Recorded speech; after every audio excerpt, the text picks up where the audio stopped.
WVOE. Good morning, good evening. How are you? I'm doing great. I'm doing great. How are you doing?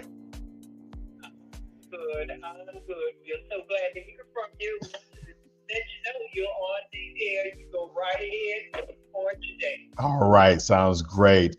All right, good afternoon, listeners. You're locked into WVOE 1590 AM, the voice of Ebony, where your health is our heartbeat. I'm your host, Dr. Christopher Brown, president and founder of Pressure MD Academy, welcoming you to another enriching session of Health Facts, the show where wisdom meets wellness and knowledge is always in season. So we are here yet again. I just want to say thank you to everybody that's listening, all the folks listening on WVOE, all the folks that are tuning in right now on Facebook, YouTube, watching the live stream. And of course, if you're watching this as a recording, I want to thank you as well. We always appreciate those of you who are taking a look, taking a listen, and hopefully finding some great information about your health. So here on Health Facts with WVOE, we're providing you with the most important information that you need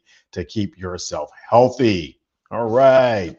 So thanks again. So, and yet again, as always, if you see something you like, we love it when you like, share, and follow. So hit that like button, share this with other folks that can use a little bit of health information, and follow us. Also visit us on Pressure MD Academy's website, where you can see some of the previous shows as well. And like I said, we appreciate you tuning in. So today, what are we going to talk about today? Let's talk about something that I think is important. I think a lot of times it gets skipped over because when you're on this wellness journey, of course it's hard sometimes. It really is hard. It's a bit of a challenge because for a lot of us, it is changing habits. And a lot of times, especially in America, we have a lot of things that are convenient. And those things that are convenient are not always best for our health. And so therefore, it's sometimes it kind of lulls us into this, sedentary behavior, into eating things that are quick and that are easy.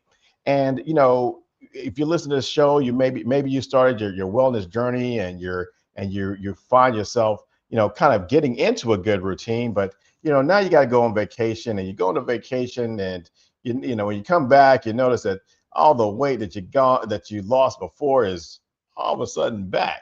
And then those of you who travel a lot for work may notice the same thing. Like I said, they may actually notice the opposite thing. When they're on vacation, you get into a good groove, and then once you start traveling for work, you kind of get off your groove again. And so one of the things that kind of identified here, and that is that when you travel, sometimes that traveling throws you off of your routine. It throws you off of your discipline.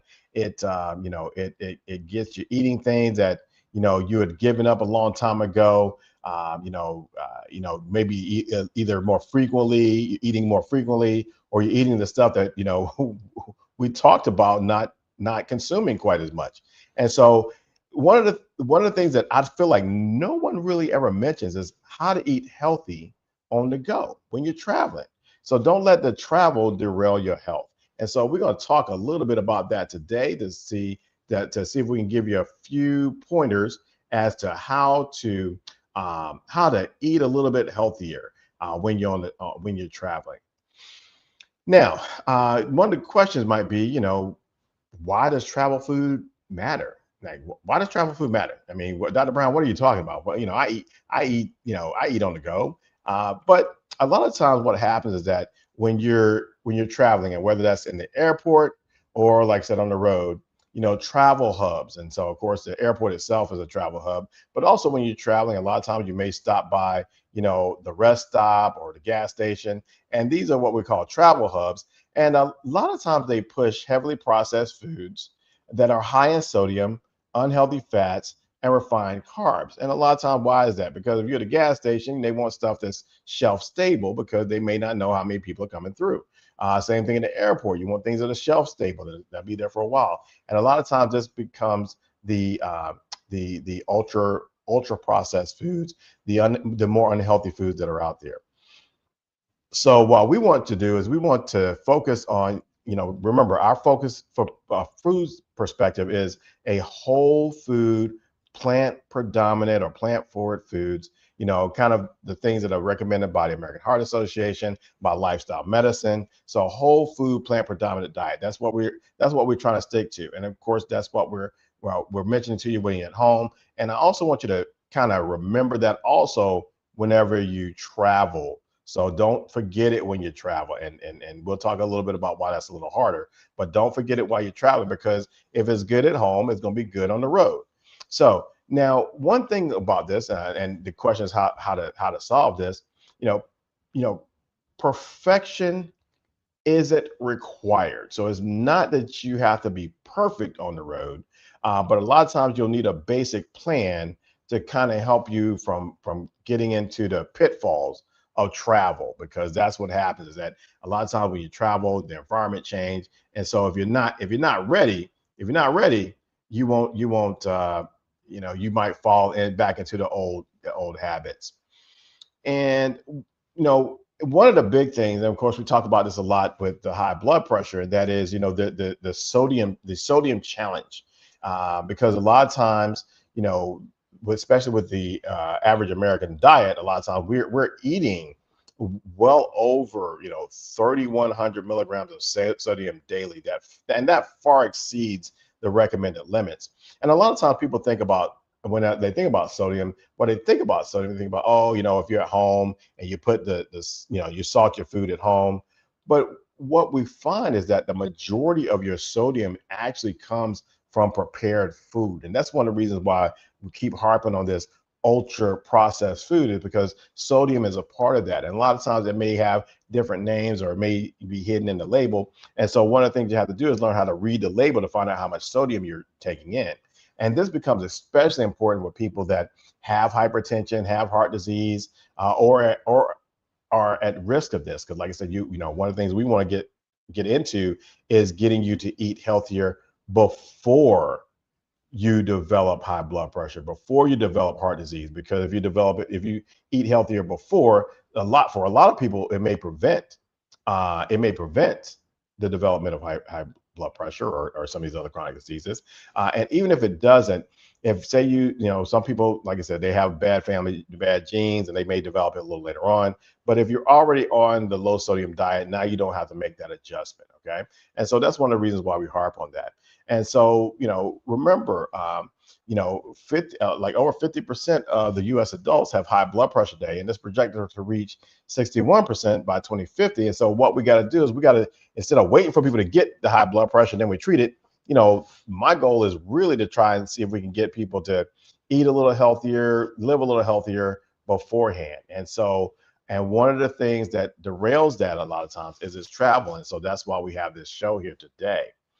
All right. So now the question you may be asking is, and well, actually, you probably have experienced this, and that is why travel eating, or eating on the road, is hard. So when we're traveling, you naturally choose what's immediate. Okay. So if you're going to pump some gas, you don't want to stay long. You don't want to go to the restaurant that's like across the street. You want to grab something, go, so you can make the rest of this trip. Okay. The other thing is that you're hungry, so you want hungry now. You don't want to go to that restaurant, wait. So that's time off the trip. So what do? You go in there and you grab the hot dog that's on that little turning thing, or you grab some chips. Those sort of things that you grab when you're there, and it's because it's convenient. It's convenient. It's designed for you to grab it while it's there, right? And you're hungry. Your decision making is a little bit poorer. The other thing that happens, okay, so you're taking a flight. Now you got a layover. Your flight's delayed. You're sitting there. Now you're looking, and okay, maybe you could go to the restaurant, but really at this point in time, you just want anything to just kind of get that hunger taken care of. Okay.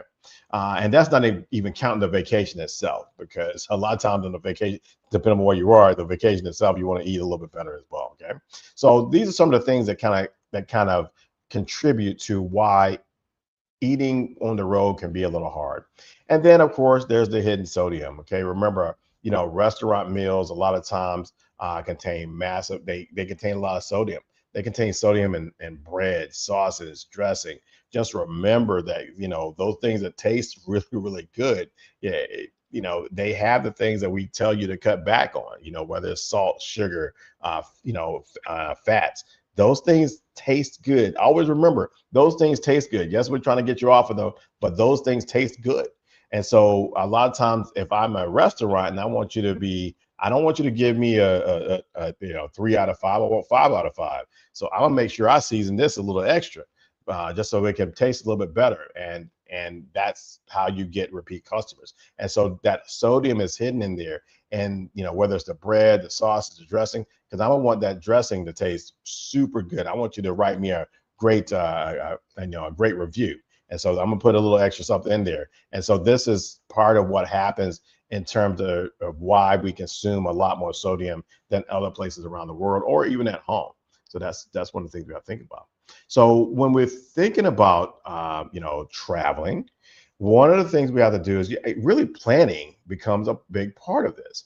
And so you have to think about, yet again, we go back to that whole thing, convenience, hunger, hidden sodium. So what do we need to do now? We need to make a plan. And what the plan has got to be is to look at travel friendly foods. We want to look at travel friendly foods that are relatively stable, that you can carry pretty much anywhere, whether it's in your car or you can put it in your bag, in your carry-on bag whenever you're traveling.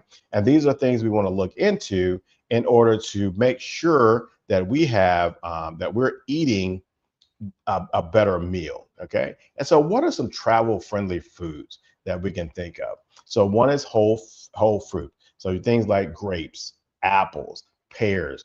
These are things that are relatively stable. They kind of keep to themselves.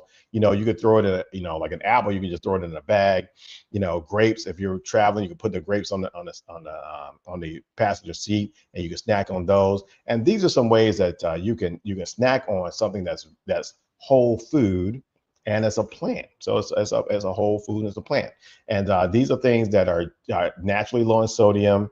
Usually they have some good vitamins in there. Now for folks that are diabetic, you have to be a little cautious about that, because some of the fruits do have high sugar levels in them. So you do have to be conscious about that. But it's not going to have more sugar than a pack of M&Ms. So so just remember that it's not going to have more sugar than a pack of M&Ms. So that's one thing to think about whole foods. Unsalted nuts. So these could be almonds, peanuts, pecans. Those are some sources of these would actually have a little bit of protein in them as well. So these are great items to carry with you. Yet again, these are things you can throw in a bag or carry with you. You can also put it at your seat.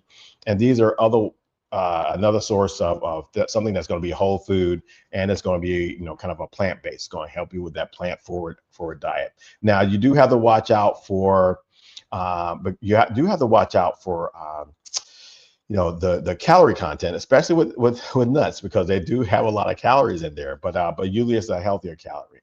And see, my man Dami is on there. It's like great tips. Yes, so eating healthy while traveling is difficult. So that's what we got. So we got 7 items that we're going to talk about that's going to help this out a little bit. Appreciate your comment.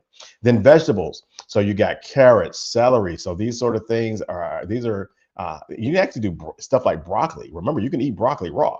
And these are things that you can also throw in there. They travel very well. And so you can snack on these instead of looking for a bag of chips. So you can carry that as well. And then oatmeal. And this is more, you're not going to be carrying oatmeal. Well, I guess technically speaking you could, but whenever you're going into, say you're looking for a breakfast food, there's like I said, there might be the sausage and things of that nature, or you can get you a bowl of oatmeal. And if you're looking to try to lower your weight, like I said, that bowl of oatmeal, especially if it's not, it doesn't have all the sugars and stuff in it, can be a lot healthier than eating, like say a sausage biscuit. So that's another one. Then you can look for beans, chickpeas, and lentils. These can also be converted into different meals throughout the day. Chickpeas, especially, chickpeas are very versatile. So you can either of course, it's what they make hummus out of, but you can actually roast chickpeas and put a little seasoning on it and actually carry this with you. And those are very shelf stable. and they can carry with you, in a variety of conditions. So that's good as well.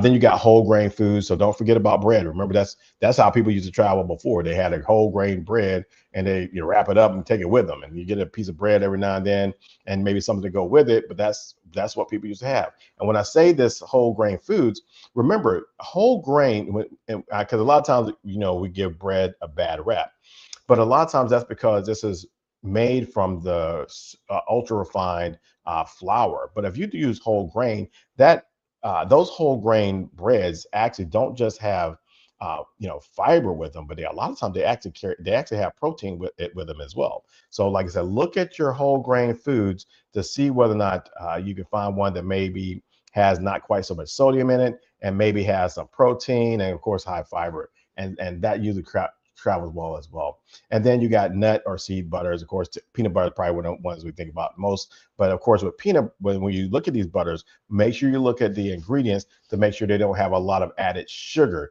because that can add to a lot of calories that are in there. So these are some of the kind of 7 travel friendly foods that are healthy. They're usually filling, and they usually can something you can carry with you no matter the environment. So whether you're traveling in the air or if you're traveling on the ground, both of those can kind of help out there. Okay, so we want to make sure we keep that.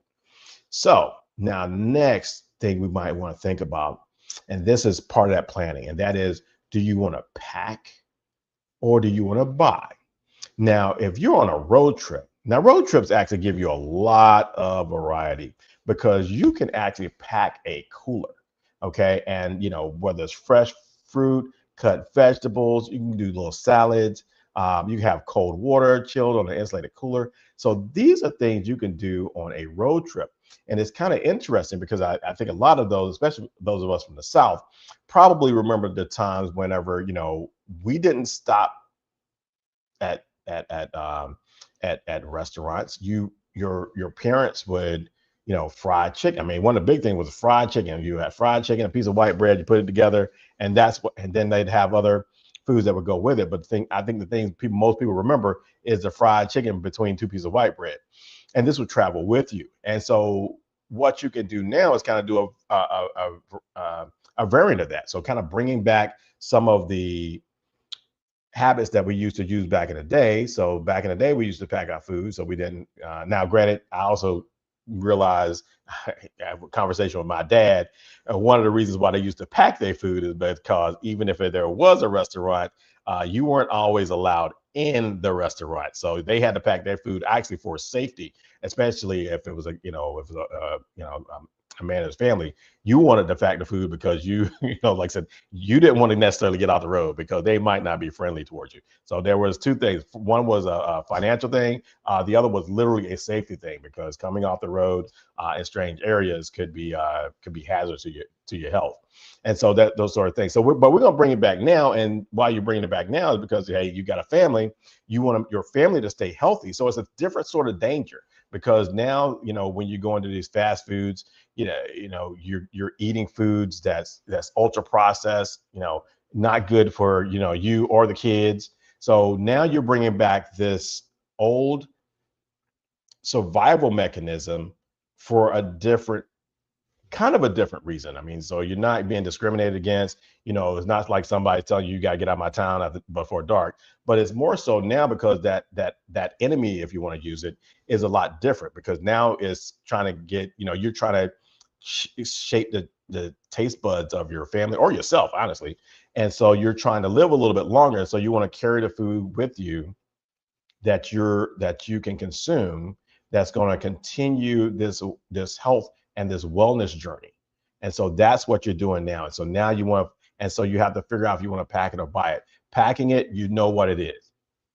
Packing it, you know what it is. You packed it, you got it in your cooler, it's in your car, you know what that is. Now, of course, then you got the other option of buying it. And so especially for folks that are traveling through the airports, because a lot of times, of course, you can't pack quite as much through the airport as you could on a road trip. Now, if you're in the airport, it becomes a little different, because what you have to do is you have to try to see which restaurants might have the health foods that will fit that whole food plant predominant diets. So you're going to be looking for the oatmeal, like we mentioned before. You're going to be looking for the garden salads, fruit cups, maybe bean burrito bowls. You're going to be looking for those sort of things as opposed to what we typically do, which honestly, I'm guilty of it. A nice, that picture of a nice cheeseburger and some fries looks really good and it's really convenient. And this is also one of the reasons why we want you to not get hungry, because once you get hungry, your decision making, it's hard to resist, that double cheeseburger and the supersized fries whenever you hungry. Now, if you've had a little snack on the airplane, like maybe you had some peanuts, now when you land, you can make a little bit better decision than if you're hungry. Just always remember that. Try One of the secrets to losing weight is actually literally trying not to be hungry, but you're snacking on healthy foods. So you always want to remember that. So there's the road trip where you pack the cooler, and then the airport strategy where you walk past fast food and you're looking for things that are going to be much healthier for you. Okay, so that's one of the things you do. Now, one of the quick secrets you can do, and that is you can always do healthy bowls, and this could be part of your planning. So whatever you do, so you want to find a healthy bowl strategy. You want a solid base, okay, and that could be leafy dark greens. It could also be whole grains like brown rice or quinoa, and this kind of gives you a base. Then you could get some vegetables on there, whether it's steamed, roasted, or raw. And, you could do carrots, broccoli, green beans. Those sort of things those can be your plants. And like I said, you might want to look at things that are going to be a little bit more, like I said, that could be your fresh vegetable layer in there. Then you want a protein. Now, technically, we push plants, of course. We're always going to push plants, but proteins in general. So yeah, if you're looking for plants, you got fiber rich beans, you got chickpeas, lentils, and that can substitute for your meats. But if you do meats, remember, you can do roasted chicken breast, and maybe chop that up, put that in there as your protein as well, and that also becomes tasty. And then most people will want a dressing of some sort, but you have to be very cautious about that, because a lot of dressings have either hidden fats or they have high salt or sometimes even sugar content. So you can use stuff like fresh salsa. You could use lemon juice, herbs. So those are the things that you can do. Now, if you do request, like say you don't, they don't have that, or you didn't pack it, the other thing you can do is you can do the dressings, but do the dressings on the side. So when you add it, you're not adding the entire thing. Okay, so that's the things you could do, and that's one quick strategy for a healthy bowl. And remember, if you get a healthy bowl, you can carry that you can actually carry. You should be able to carry on to the airport as long as you get through security, right? So that's one way to do it. And of course, inside of, you can also do it in a road trip. So now, so of course, we always got to talk about blood pressure and kidney health. And of course, the sodium matters. And this is where we come with this plant forward protein patterns, and that, because that can really support cardiometabolic and kidney health. And just remember though, that for those that have kidneys, that your kidney diet does have to be individualized, because one of the things that you have to watch out for is whether or not it has a lot of potassium. So sometimes when things don't have a lot of sodium, they may have potassium, and so you have to make sure that you get that individualized and that it's monitored by your physician, whether it's your primary doctor or your kidney doctor. So always be mindful of that. Okay, so all right, and so now, just to kind of go over a few things here. So what action steps, we got a couple of action steps that we want you to kind of keep in mind for today. And so the 5 action steps for today are going to be: number 1, don't leave home hungry. Number 1, don't leave home hungry. Part of your strategy for eating healthy is to not leave home hungry. And so you want a nutritious whole food meal prior to departure, and that helps to avoid impulse food choices. That's going to help you to avoid grabbing the chips. That's going to help you to avoid grabbing that bag of candy. That's going to help you to avoid those. And that is by not leaving home hungry. Now, when I say this, probably someone is probably thinking about, what about intermittent fasting? So one of the things that happens with intermittent fasting is that, the initial phase, you might be hungry, say, 10 o'clock in the morning. But most folks that are doing intermittent fasting, they actually get to a state where they don't actually get hungry. And so, so that's why we tell people to not leave home hungry. But if you're a faster, you may not be hungry until like, I do intermittent fasting a lot. Sometimes I'll get hungry until like 12, 1 o'clock in the daytime. So that's one thing to think about. Okay. The other thing is to pack 2 emergency snacks. Okay. So unsalted nuts, some sort of fresh fruit. Make sure it's readily accessible in your bag or inside your vehicle, so that you have, so if you get the hungries, you get the munchies, you can grab those, eat those, and like I said, and maybe especially grab a little bit of water with it. And like I said, that's usually enough to kind of keep that hunger at bay and help you to not make those impulse decisions. Okay. Another thing, prioritize hydration, and you can just carry a reusable water bottle to avoid defaulting to some sort of sugary soda or juice on the road. Always carry the water. Like I said, keep yourself well hydrated. That actually benefits hunger as well, because there is a stretch component to what we call satiety, and that is not feeling hungry. So make sure you do that. Number 4, you want to preview your menus ahead. If you get a chance, see if you can select restaurants beforehand, and see if there's any that might have some baked, steamed, or even bean-based choices. So maybe a vegetarian, vegan sort of restaurants. So see if you have those, and see if you can look through the menus for those restaurants ahead of time, whether you're traveling. So like if you might have a traveling partner, say, hey, look, I'm getting a little hungry. It's getting close to noon. We're going to want someplace to stop. Can you look and see if there's someplace that might have a healthy meal? And you can look at that. Okay. And then kind of in the same vein, this is number 5, and that's follow the next meal rule. So don't wait. Don't wait until Monday. Don't wait until after the vacation to reset. You can make your next meal the healthier choice. So, okay, so you went on vacation. It's an all-inclusive. You got there the first day one, oh my God, I had to have, you got your burgers, you got your fries, your supersize, everything. You ate the greasy Chinese food. You ate all that stuff. Okay, so, and then you watch this show. Okay, and we reminded you of eating healthy. So now once you do that, what you're going to do, like I said, you got 2 choices. You can wait until the vacation's over. No. What you're going to do is you're going to make the next meal the healthy meal. Okay, so you're going to make the next meal the healthy meal. Like the burger you ate, the Alfredo, Alfredo with fried chicken, the fried shrimp, all that stuff is in the past. We're going to make the next meal the healthy meal. And that's what you're going to do. So one of the things that I like for people to not do on this show, and that is to not beat yourself up. Always remember the next meal can be your healthy meal. Okay. And that can be the step towards health. Okay. So we want to remember that as well. All right. So a couple of myths versus facts. Myth number 1, I'm on vacation, so healthy eating doesn't matter. So fact number 1, vacation should be enjoyable. You want to enjoy yourself, but your body doesn't stop responding to sodium, excess calories, processed foods because you're away from home. So don't lose the progress that you made before you went on vacation. Myth number 2, plant-based means I have to be vegan. No. Fact number 2, a plant-predominant approach simply means making plants the major part of your eating pattern. Okay. And then myth number 3, healthy travel food is boring.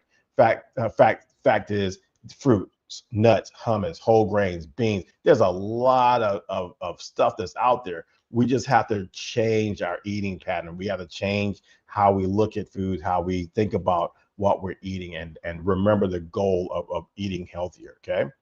So that's it. So now, and then finally, just remember the next meal rule. Your next opportunity to make a healthier choice is your next meal. It's not Monday. It's not after vacation. It's not at the new year. Your next opportunity to eat healthier is going to be your next meal. So that's what you always want to remember, is that you don't have to wait till later on. So yet again, we this show is all about taking control of your health. We want you to be making those small but smart decisions repeated over time, because they have a powerful impact on your blood pressure, your kidneys, your overall life. So everyone, I want to thank you yet again. I'm a doctor. I'm not your doctor. So, unless you sign up, remember, you can always sign up. But like I said, I want to thank you yet again for tuning in to Health Facts here on WVOE. So I want to thank everybody listening on WVOE, those that tuned in through the live streams, and those that are watching the recordings. And also, we want you to, if you like what you heard, we want you to like, we want you to share, we want you to follow. We also want you to go to Pressure MD Academy, the website, as well as a YouTube station, and drop us a note. Let us know how we're doing. I really appreciate you taking the time to listen to us, and you all have a great and healthy day.